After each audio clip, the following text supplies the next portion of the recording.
नमस्कार दोस्तों, welcome back to your own channel Wealth Saga. आज है 9 Feb 2021। SGX Nifty 35 points up. Asian markets भी आपको पॉजिटिव दिखाई पड़ रही हैं। कल के दिन यूरोपियन मार्केट्स और यूएस मार्केट भी ऑल टाइम हाई पर क्लोज हुई। क्या रीज़न था वो भी हम लोग बात करेंगे। इंडियन मार्केट्स भी कल के दिन ऑल टाइम हाई पर ही थी। और उसमें दो चीज़ें जो वर्थ नोटिसिंग है वो ये कि निफ्टी 50 ने जो कल जो क्लोजिंग दी थी 15,000 के ऊपर, and Nifty bank just miss 36,000 levels, उसके जस्ट नीचे क्लोज हुआ। ओवरऑल मार्केट पॉजिटिव है, माहौल पूरा पॉजिटिव बना हुआ है। कल के दिन रेस करने वाले स्टॉक्स थे एम&एम, इंडाल्को, टाटा मोटर्स एंड श्री सीमेंट, जिसमें कि एम&एम में अप्रॉक्सीमेटली 7.5% की तेज़ी नजर आई। बात करें इसके अलावा स्टॉक्स की, टाटा मोटर्स में भी देवर कपल ऑफ पॉजिटिव न्यूज़, जिसको कि मैंने इवनिंग रैप में, इवनिंग वाली अपडेट में कवर किया था। दोस्तों, एक सेक्टर है जो कि बड़ा तेजी से डिसअपॉइंट कर रहा है, वो है एफएमसीजी सेक्टर। एफएमसीजी सेक्टर ने बिल्कुल भी पार्टिसिपेट नहीं किया इस रैली में। ब्रिटानिया आप देख सकते हैं 2% के आसपास टूट चुका है। HUL also is nearing it's support zone of 2200, और वो टूटता है तो काफ़ी तेज़ी से गिरावट भी आ सकती है। तो फिलहाल ब्रिटानिया और एचयूएल के ऊपर नज़र होगी मार्केट की कि कैसा परफॉर्म करते हैं ये। दोस्तों, ये ज़्यादा दिन अंडर वैल्यूड रहेंगे नहीं, क्योंकि जहाँ जहाँ पर भी अंडर वैल्यूएशन या फिर वैल्यू नज़र आती है मार्केट को, वहाँ पर फ्रेश बाइंग इमर्ज होकर के आती है। चाहे वो गोल्ड ही क्यों ना हो, चाहे वो सिल्वर ही क्यों ना, क्योंकि अभी पिछले कुछ दिनों में गोल्ड और सिल्वर में थोड़ा सा क्रैक नज़र आया था, बट अगेन वो पूरा का पूरा मेकअप हो गया। आप देख सकते हैं कि silver has reached 70,000 plus levels. बात करें गोल्ड की, वो भी धीरे धीरे सरकना शुरू हो गया। तो जहाँ पर भी वैल्यू दिखे, बाइंग करना शुरू कर दो। स्टिमुलस की होप से चलते कल यूएस डॉलर भी स्ट्रांग रहा इंडियन करेंसी के अगेंस्ट। ऑल्दो इंडियन करेंसी भी बहुत स्ट्रांग है, लेकिन कल यूएस डॉलर में स्ट्रेंथ दिखाई पड़ी और यूएस डॉलर ने बहुत ही स्लाइट रिकवरी, लेकिन there is some sort of recovery which was seen in the US dollar as such. दोस्तों, तो पिवट पॉइंट के मुताबिक आज के क्या इंपॉर्टेंट रेजिस्टेंस एंड सपोर्ट्स निकल करके आ रहे हैं निफ्टी के, उनको देख लेते हैं। कल के दिन जो क्लोजिंग हुई है उसके मुताबिक आज के दिन जो इंपॉर्टेंट रेजिस्टेंस लेवल है वो है 15,200 लेवल, जो कि हो सकता है आपको गैप अप ओपन होते समय दिखाई पड़ जाए, लेकिन उसके ऊपर रेजिस्टेंस है 15,250। अगर वो टूट जाता है तो 15,250 के लेवल आपको दिखाई पड़ सकते हैं। लेकिन जैसा कि मैंने आपको बताया कि अगर बाई चांस कोई प्रॉफिट बुकिंग का माहौल भी बनता है तो 15,000 आज के लिए एक स्ट्रॉन्ग सपोर्ट जोन बन जाएगा। 15,050 and 15,000 will be strong support zone. कहने का मतलब क्या है? कहने का मतलब ये है अनलेस अनटिल कोई बहुत बड़ी कोई नेगेटिव न्यूज़ आ जाती है तो बात अलग है। अगर कोई बड़ी नेगेटिव न्यूज़ नहीं आती है तो 15,000 will act as a support from here on. और ऑफ कोर्स अगर कोई नेगेटिव न्यूज़ आ जाती है तो फिर कोई भी सपोर्ट कोई काम नहीं करता है, फिर मार्केट सीधे धड़धड़ा के 3-4% गिरती है। So you must be aware of this.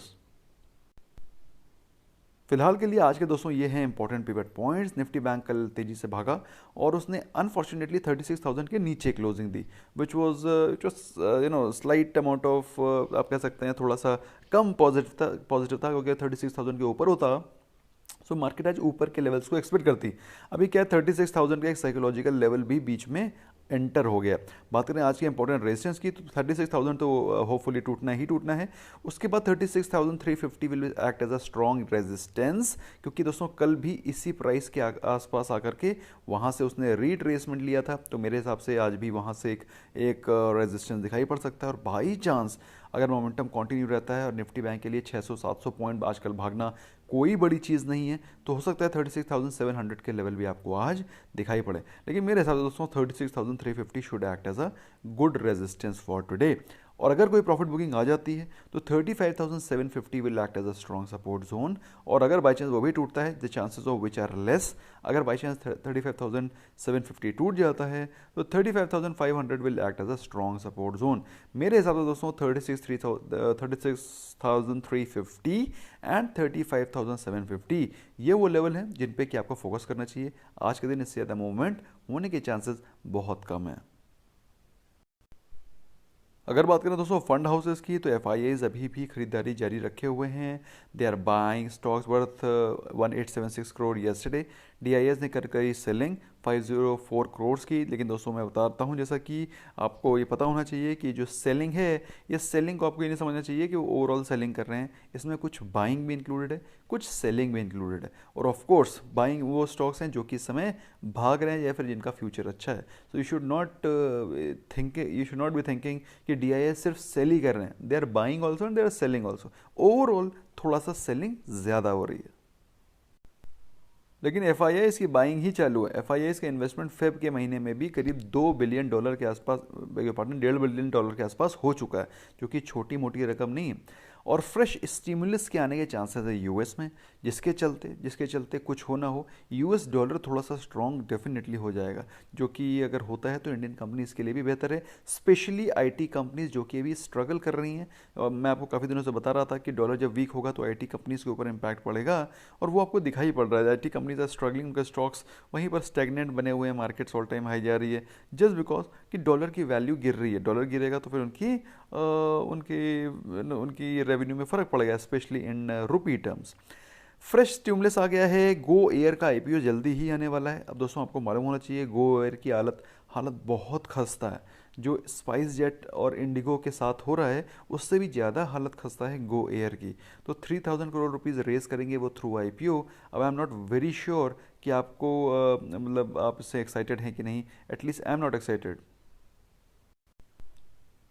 लेकिन दोस्तों ये गुड न्यूज़ है गो एयर के लिए एज अ होल, क्योंकि Go Air is slowly dying. ऐसे में उनको अगर कुछ कैपिटल रेज होती है, according to me I think they will be able to survive.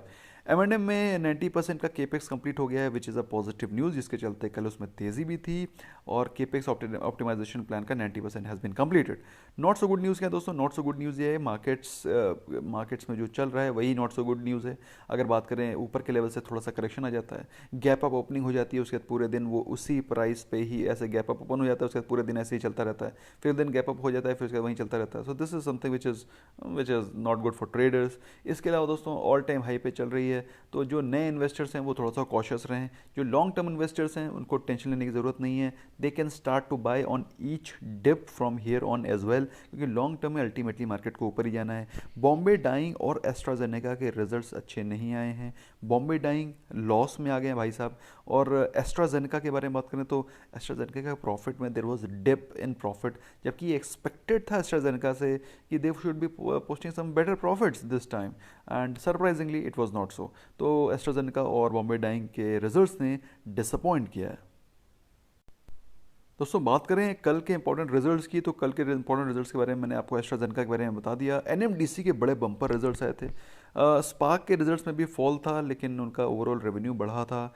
तो ये रिजल्ट्स इन एनी केस मैं आपको टेलीग्राम चैनल पे पोस्ट कर दूंगा। अगर अभी तक आपने ज्वाइन नहीं किया, you must join that Telegram channel में। आप टेलीग्राम में आप वेल्थ सागा सर्च करेंगे, you will be able to find it. आज के दिन इंपॉर्टेंट रिजल्ट्स जो हैं बहुत इंपॉर्टेंट रिजल्ट्स हैं। आई वुड कंसिडर कि they are very very important results. Tata Steel, Adani Ports, Berger Paints, Burger King, काफ़ी लोगों का स्टेक लगा हुआ है, स्पेशली रिटेल इन्वेस्टर्स का। काफ़ी ज़्यादा लोगों को चढ़ा चढ़ा के ये खरीदा दिया गया है। लेकिन बर्गर किंग का IPO दोस्तों काफ़ी ज़्यादा सक्सेसफुल था। फिलहाल उसके बाद स्टॉक ने ज़्यादा अच्छा परफॉर्म नहीं किया। Results are going to be seen, लोग देखेंगे कैसे रिजल्ट्स आते हैं, होपफुली बेहतर ही होंगे। MGL, Muthoot finance generally quarter and में रिजल्ट देते हैं, लेकिन अब की उन्होंने थोड़ा सा जल्दी रिजल्ट पोस्ट किया, मे बी मार्च की क्लोजिंग के चलते। एनीवे मुथूट फाइनेंस के रिजल्ट्स बहुत इंपॉर्टेंट होने वाले हैं, और रेमंड। सो ये आज इंपॉर्टेंट रिजल्ट्स थे जो कि आज आने वाले हैं। You must be watchful and please avoid trading in these stocks, क्योंकि रिजल्ट्स के बाद आजकल मार्केट्स बहुत ही वॉलेटाइल रिएक्ट करती है। सो दोस्तों आज के दिन करना क्या है? पहली चीज़ तो मैंने हिदायत आपको दी ही है कि जिन भी स्टॉक्स में रिजल्ट्स आते हैं उसमें थोड़ा सा केयरफुल रहें, क्योंकि markets now days is in a churning mode, और एकदम से बाउंस बैक आ जाता है, या फिर एकदम से प्रॉफिट बुकिंग आ जाती है। सो अब जी के रिजल्ट थे, जील के रिजल्ट्स वर ओके, और उसके बाद अगले दिन उसमें इतना भयंकर गिरावट थी। वहीं पर SBI के results were not okay, I will not से कि बहुत अच्छे थे, और उसके बाद वो 15% ऊपर था। तो markets are in the churning mode, तो रिमेन कॉशियस, स्पेशली जिनके रिजल्ट्स आने वाले हैं उसे थोड़ा सा दूरी बना करके रखें। और मार्केट्स प्रॉफिट बुक कर रही हैं गैप अप ओपन होने के बाद, ये भी एक थोड़ी सी इंपॉर्टेंट चीज़ है जो कि आपको ध्यान रखनी चाहिए। लेकिन जो लोग लॉन्ग टर्म इन्वेस्टर हैं उनके जीटीटी ऑर्डर्स अपने सेट करके रखिए, वो मैं आपको इवनिंग के लाइव सेशन में एज इट इज़ डिस्कस करता हूँ at what price you can place your GTT orders. उन पे आप लगे रहने दीजिए, और लॉन्ग टर्म के लिए दोस्तों मेरे हिसाब से इन्वेस्टमेंट करने का बेस्ट मौका है। Indian markets are bound to grow and they will definitely grow. Bye bye for now.